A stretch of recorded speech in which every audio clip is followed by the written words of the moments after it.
사도신경으로 우리들의 신앙을 고백하며 주일 오후 예배를 시작하도록 하겠습니다. 전능하사 천지를 만드신 하나님 아버지를 내가 믿사오며 그 외아들 우리 주 예수 그리스도를 믿사오니 이는 성령으로 잉태하사 동정녀 마리아에게 나시고 본디오 빌라도에게 고난을 받으사 십자가에 못 박혀 죽으시고 장사한 지 사흘 만에 죽은 자 가운데서 다시 살아나시며 하늘에 오르사 전능하신 하나님 우편에 앉아 계시다가 저리로서 산 자와 죽은 자를 심판하러 오시리라.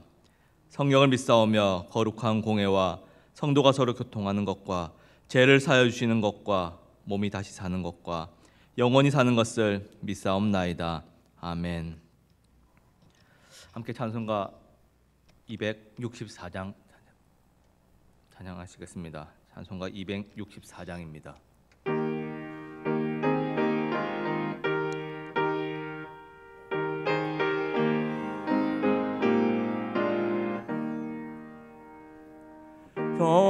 정결하게 하는 셈이 나의 앞에 있도다.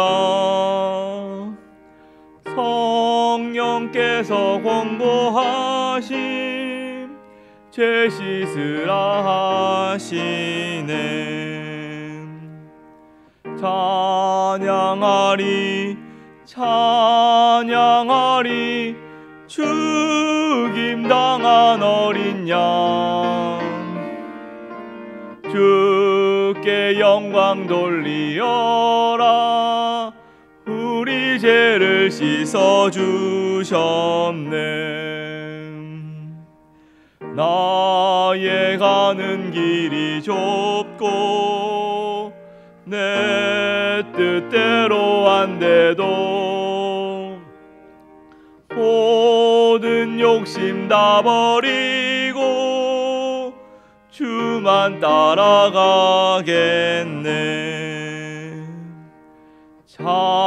찬양하리 찬양하리 죽임당한 어린 양 주께 영광 돌리어라. 우리 죄를 씻어주셨네. 나의 마음 제단 위에 불길같이 타올라 영원토록 찬양하며 주께 영광 돌리네. 찬양하리 찬양하리 죽임당한 어린 양 주께 영광 돌리어라. 우리 죄를 씻어주셨네. 한량없는 주의 은혜 나를 영접하셨네. 내가 지은 모든 죄와 허물 용서하셨네.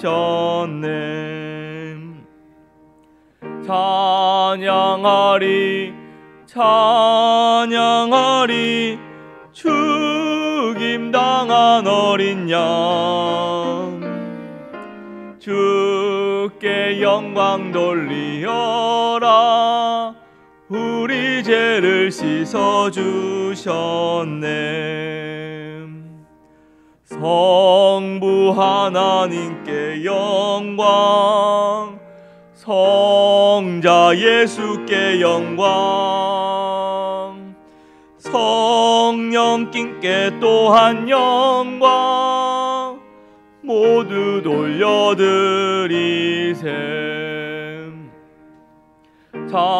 찬양하리 찬양하리 죽임당한 어린 양 주께 영광 돌리어라. 우리 죄를 씻어주셨네. 아멘. 오늘 함께 보실 말씀은 갈라디아서 5장 2절에서 12절까지 말씀입니다. 갈라디아서 5장 2절에서 12절까지 말씀입니다. 제가 가진 성경으로는 신약성경 307페이지, 308페이지 정도에 있습니다. 다 찾으셨으면 함께 교독하시겠습니다. 보라, 나 바울은 너희에게 말하노니 너희가 만일 할례를 받으면 그리스도께서 너희에게 아무 유익이 없으리라. 내가 할례를 받는 각 사람에게 다시 증언하니 그는 율법 전체를 행할 의무를 가진 자라. 율법 안에서 의롭다함을 얻으려 하는 너희는 그리스도에게서 끊어지고 은혜에서 떨어진 자로다.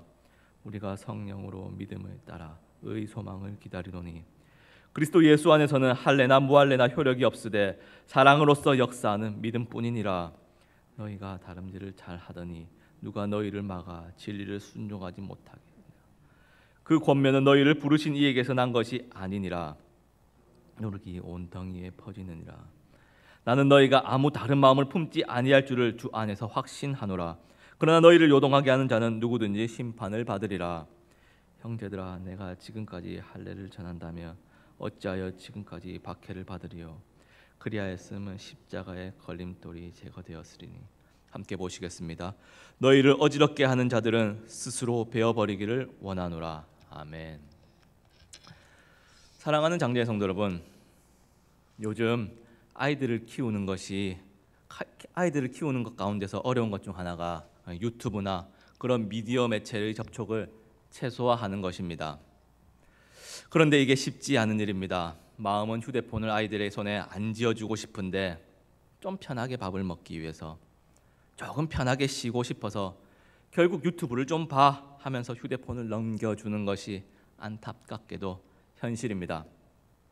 그리고 곧 문제가 드러납니다. 아이들이 유튜브나 그러한 매체를 통해 아무 생각 없이 무분별하게 그 영상의 내용을 수용하면서 그 말투를 따라하게 되어버립니다. 저도 얼마 전에 저희 집 환희가 뚝배기를 깨어버린다는 말을 쓰길래 깜짝 놀랐습니다. 어디서 그런 말을 배웠냐고 하니 유튜브에서 봤다고 합니다. 그래서 그런 말은 나쁜 말이라고 알려주었습니다. 그런데 요즘 이 세상이 좀 복잡합니다. 교육상 또 나쁜 말이라고 하면 안 된다고 합니다. 뚝배기란 단어 그 자체가 문제가 있는 것이 아닌데 그래서 그걸 나쁘다고 표현하면 안 된다고 합니다. 그래서 또 등장하는 단어가 뾰족한 말이라고 합니다. 뾰족하여 상대방을 찌르는 그런 의미라고 합니다. 제가 어릴 때만 해도 나쁜 말 쓰면 부모님께 혼나고 회초리 맞고 그러던 세상이었는데 요즘은 뾰족한 말이니 어쩌니 하면서 참 뭔가 어렵기도 하고 한편으로는 결국 너도 너대로 옳고 나도 나대로 옳은 그러한 방향을 추구하는 모양새이지 않습니까? 모두를 만족시키기 위한 어떠한 묘수인 듯합니다. 물론 좋은 방법인 듯합니다. 뾰족한 말, 어쩌면 배려라는 것이 그 단어 안에 깃들어 있다고 물론 간단하게 생각하고 넘길 수도 있습니다. 그리고 이러한 방향이 시대적 흐름인 듯합니다. 한번 봐보십시오. 요즘 TV에서나 매체에서 동성애나 불륜 같은 장면이 나와도 그들만의 사랑의 방식이라 인식하면서 조금 우리와 다른 방식이지만 상대방의 마음을 배려하고 생각하는 그런 시대의 사조 속에서 그것도 하나의 사랑의 방식이라는 그러한 마인드가 어쩌면 우리에게 서서히 심겨지고 있는 것인지도 모르겠습니다. 사랑하는 장제 성도 여러분, 혹시 포스트 모더니즘이라고 들어보셨습니까? 많은 매체에서 현대 사회는 포스트 모더니즘이라고 이야기를 합니다. 정확하게 무슨 뜻인지는 몰라도 그래도 최소한 한 번 정도는 들어보셨을 것입니다. 이 단어를. 사실 저도 정확하게 이 단어를 설명하라고 하면 잘은 못하지만 제가 이해하고 있는 바로는 1차 세계대전, 2차 세계대전을 겪은 이후 그 인류는 그 끔찍한 이후에 선과 악의 명백한 분리가 모호해지는 시대, 악의 평범성이 우리에게 자연스레 배어있는 그러한 시대라는 것입니다. 즉 사람들의 가치관이 절대적인 진리의 개념이 부정되고 상대적 진리의 개념이 등장하면서 어떠한 그것이 나에게는 진리가 될 수 있지만 또 너에게는 진리가 아닐 수도 있고 나도 옳지만 또 너도 옳은 그러한 개념이 등장을 하는 것입니다.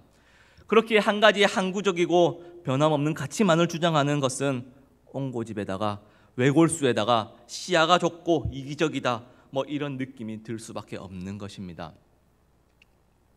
그런데 제가 방금 이렇게 말한 평가들, 시야가 좁고 이기적이다, 자기밖에 모른다, 옹고집이다, 어디서 많이 들어본 것 같지 않습니까? 왠지 모르게 익숙하지 않습니까? 인터넷 뉴스에 기독교에 관한 댓글들을 보면 거기서 이런 이야기들 본 것 같지 않습니까? 기독교는 다른 종교를 수용하지 못한다. 타 종교들은 다 평화를 이야기하는데, 함께 공존하자고 이야기하는데, 기독교는 까탈스럽게 상생하지 못한다. 이기적인 종교다. 독단적이다. 사랑이 메말랐다. 그래서 코로나 시대에도 예배를 포기하지 못하는, 자기들밖에 모른다는 평가가 지금 한국 기독교를 덮은 현실입니다. 이 지점에서 우리는 오늘 본문 갈라디아서 5장에 접근하려고 합니다. 첫 개척부터 갈라디아 교회 성도들에게 믿음으로 의롭게 됨을 가르쳤던 바울입니다. 구원받음에 있어서 예수 그리스도를 향한 믿음, 오직 그 하나만 있으면 충분함을 바울은 목 놓아 가르쳤습니다. 하지만 그가 떠나고 난 이후에 갈라디아 교회 성도들은 이 진리의 말씀을 붙잡고 단단히 서 있지 못하고 그만 다른 복음의 조류에 휩쓸려 버리고 맙니다. 이 다른 복음이라는 것은 믿음만 가지고는 부족하다, 믿음도 물론 믿음이지만 율법도 지켜야 한다는, 그리고 할례도 받아야 한다는 그러한 복음의 말씀만 가지고는 부족하고 어떠한 행위가 더 필요하다는 그러한 사상이 갈라디아 교회를 덮친 것입니다. 그렇게 바울은 다른 복음이라는 표현을 사용하면서 율법이 아니라, 할례가 아니라 믿음이 우리를 의롭게 하며 오직 그 믿음만이 우리를 구원으로 이끌 수 있는 힘을 가지고 있다는 것을 변론하였습니다. 그런데 이 바울의 단호함이 참 남다릅니다. 그리고 바른 복음을 향한 바울의 열정이 정말 존경스럽습니다. 그런데 다시 한번 생각해 보면 좋을 것 같습니다. 율법이, 그 내용이 정말 그리스도인들에게 해롭고 불순해서 결코 따라서는 안 되는 것일까요? 만약 진짜 그렇다고 한다면 굳이 우리는 구약 성경을 읽을 필요가 없을 것입니다. 그리고 출애굽 때 시내산에서부터 지켜온 그들의 삶의 방식이 전면적으로 부정되는 것이라고 할 수 있을 것입니다. 하지만 그것이 아니지 않습니까? 우리는 구약 성경 또한 하나님의 감동으로 쓰여진 성경이며 교훈과 책망과 바르게 함과 의로 교육하기에 유익하다는 것을 알고, 또한 그것이 우리의 정황무오하고 1.1획도 변개치 아니할 하나님의 말씀으로 받지 않습니까? 그리고 이 할례 또한 하나님께서 직접 명령하신 것이지 않습니까? 이방족 속과 구별되어 하나님께 속한 표징으로서 하나님 자신도 할례에 대해 엄청 민감하셨지 않습니까? 언약이라고까지 하셨습니다. 초태생의 모든 남자는 태어난 지 8일 되는 날 반드시 할례를 받아야만 하였습니다. 이스라엘 남자뿐만 아니라 남자, 노예, 그리고 함께 거주하는 외국인들까지도 할례를 받아야 한다고 출애굽기 4장에서는 말씀하고 있습니다. 더구나 창세기 17장 14절에서는 포피를 베지 아니한, 즉 할례를 받지 아니한 이스라엘 백성은 그 누구라도 언약을 깨트린 것으로 보고 백성 중에서 끊어질 것이라고 하였습니다. 그리고 또 사실 결정적으로 보면 예수님 또한 태어난 지 8일 만에 할례 받았습니다. 심지어 사도 바울조차도 빌립보서 3장 5절에서 태어난 지 8일 만에 할례를 받았다고 성경은 기록하고 있습니다. 다 할례 받았습니다. 그런데 도대체 뭐가 문제길래 자신들은 다 받아놓고서 이제 와서 단호하게 너희가 만일 할례를 받으면 그리스도께서 아무 유익이 없으리라 이렇게 기록하고 있는 것인지 알다가도 모를 일 같지 않습니까? 그렇지 않습니까? 할례가 마치 내로남불이라도 되는 것 마냥 말입니다.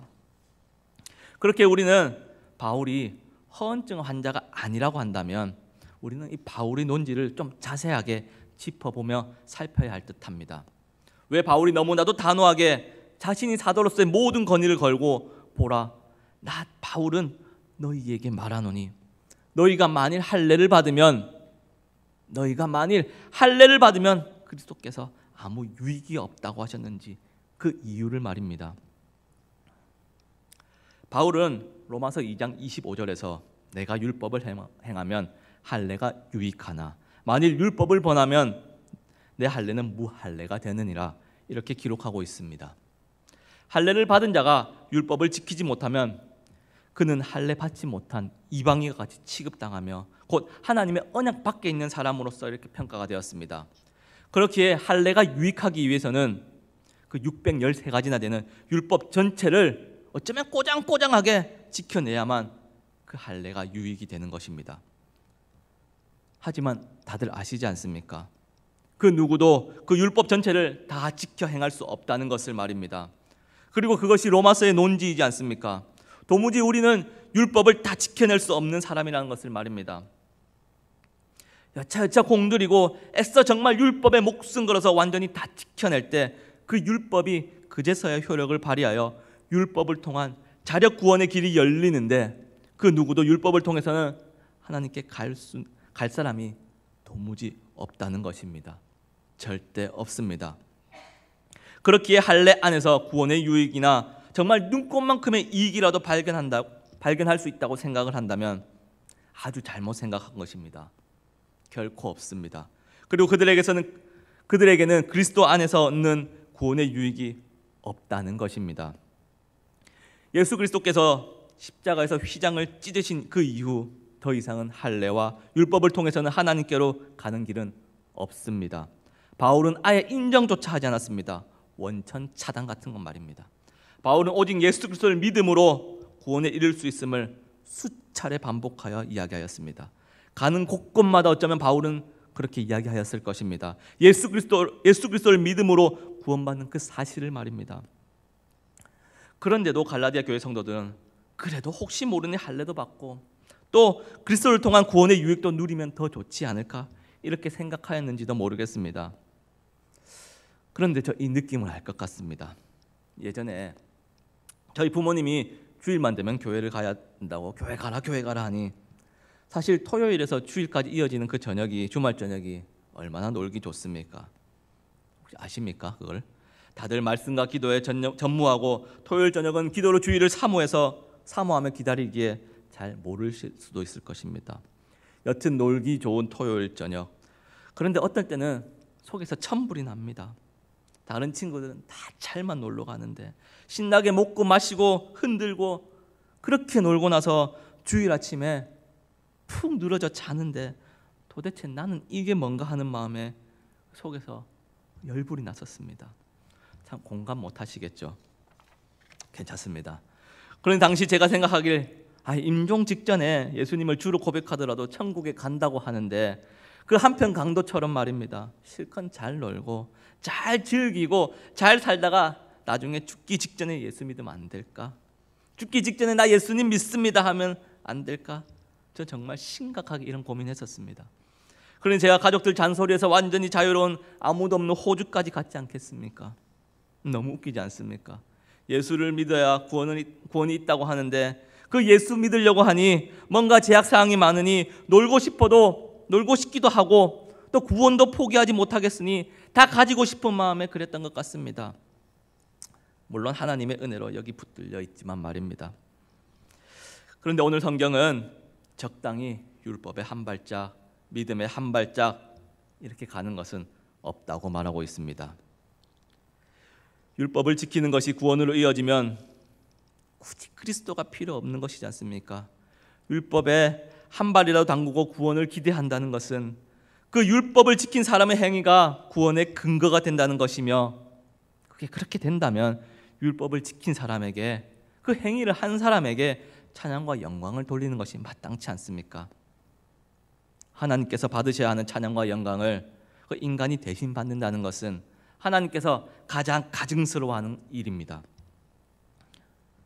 하지만 구원이 전적으로 그리스도께서 하시는 일이라면 자기 백성을 구속하시는 것에 대한 찬양과 영광은 분명 그리스도에게로 돌아갈 것입니다. 그렇게 도무지 이것은 공존할 수가 없는 것입니다. 바울은 그래서 인간의 행위를 단호하게 거절하는 것입니다. 사랑하는 장제 성도 여러분, 절대적으로 오직 믿음만이 구원에 다다르는 길이라고 성경은 이야기하고 있습니다. 오직 한 길입니다. Only one way. 비록 구약의 시대에는 율법을 통해 해마다 반복되는 제사함이 있어야 하였지만 예수 그리스도께서 십자가에서 이룬 온전한 제사함으로 인해 우리는 완전한 자유를 얻게 되었으며 오히려 이 시점에서 다시 율법을 이야기하고 다시 할례를 은근슬쩍 꺼낸다는 것은 그리스도께서 괜히 죽으신 것이지 않습니까? 그의 죽음이 무익하게 만들어버리는 것이지 않습니까? 정말 그리스도가 아무런 유익이 없지 않습니까? 결코 양립할 수 없습니다. 결코 함께 설 수 없습니다. 이것이 불변의 진리입니다. 때로는 율법을 지켰다가 믿음도 좀 갖추고 선한 행위도 좀 하고 이러한 좋은 개념이 아니라는 것입니다.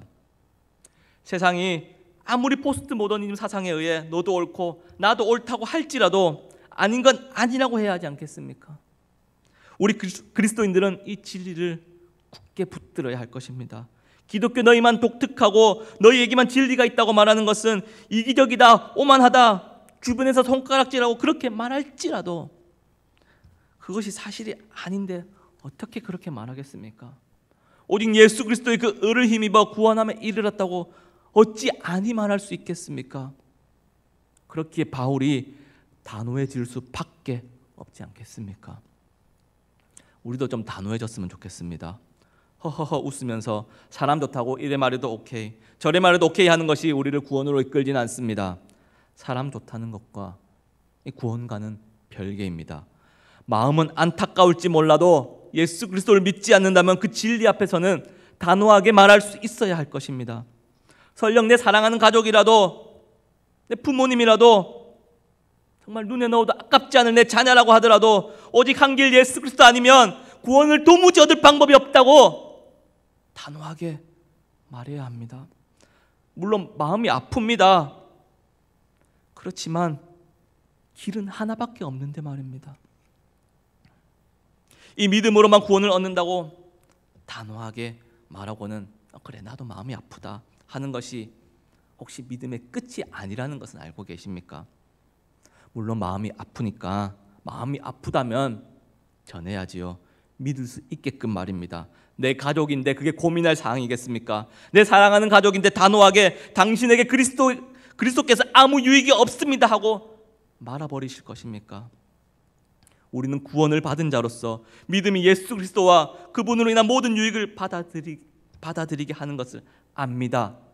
그리고 거기에서 그치는 것이 아니라 믿음이 사랑이 담긴 선한 행위로 이어져야만 하는 것입니다. 그래서 내 가족에게 복음을 전하며 나의 부모님에게 예수님이 그리스도 되게끔 전하는 것으로 이어져야 한다는 것입니다. 사랑하는 나의 형제, 나의 자매들에게 구원의 복된 소식을 전해야만 한다는 것입니다. 눈에 넣어도 아프지 않을 내 자녀들에게 예수 그리스도의 그 사랑을 알게끔 가르쳐야 한다는 것입니다. 여기에는 우리의 노력, 우리의 행위가 빛을 발해야 합니다. 그런데 이게 겉으로 보면 조금 비슷합니다. 선한 행위를 하고 그 행위를 통해 구원을 받았다고 이야기하는 것이나 아니면 믿음으로 구원을 받았기에 선한 행위로 이어지는 것이나 자세히 살펴보지 않으면 구별이 좀 어려울 수도 있습니다. 하지만 비슷하다고 해서 겉으로 보기에 같아 보인다고 해서 끝도 같다고 생각하면 안 될 것입니다. 우리의 가족이 함께 구원함을 얻고 영원한 천국에서 기쁨으로 하나님을 예배할 것인지 아니면 믿음으로 예수 그리스도를 주로 고백하지 못하여 끝내 불모 속에서 영혼 형벌 받을 것인지 사랑하는 장지의 성도 여러분, 가운데는 없습니다. 여기도 괜찮고 저기도 괜찮은 것이 아닙니다. 오직 생명은 예수 그리스도께 있습니다. 그리고 앞서 말씀드린 것처럼 한국 교회의 요즘 평가가 너무나 안 좋습니다. 기독교는 외골수에 이기적이다라는 평가가 참 우리의 마음을 아프게 합니다. 그렇다고 진리가 아닌 것에 대해 또 맞다고 할 수도 없는 노릇이지 않습니까? 그런데 말입니다. 그렇지만 말입니다. 우리는 진리를 소유하고 있지 않습니까? 복음 가지고 있습니다. 그렇지만 여기서 그치지 아니하고 우리는 복음 가지고 있어, 우리 괜찮아 하는 것이 아니라 주변의 낮은 이웃을 돌아보며 정말 진리를 소유하고 있는 교회다운 면모가 사랑의 행위로 긍휼의 마음으로 드러나야 하지 않겠습니까? 그럴 때 한국 교회 포스트 모더니즘 사상이 덮치든 아니면 얼싸안든 간에 그 무슨 문제가 되겠습니까? 아무런 문제 되지 않을 것입니다. 다시 한번 말씀드립니다. 우리는 복음을 가지고 있습니다. 진리를 소유하고 있습니다. 그리고 그 진리는 아주 단호합니다. 진리 따라 단호하면서도 사랑의 행위가 뒤따르는 저와 여러분이 되기를 이 시간 간절히 소망합니다. 함께 기도하시겠습니다. 사랑하는 하나님, 감사합니다. 세상은 너도 옳고 나도 옳다고 주장하는 상대적인 진리로 뒤덮이고 있습니다. 그 속에서 절대적인 진리를 주장하는 것이 이기적이고 어쩌면 독단적이며 옹고집스럽다고들 말들 합니다. 하지만 하나님, 성경은 단호하게 오직 예수 그리스도 한 길만을 우리에게 말하고 있음을 함께 나누었습니다.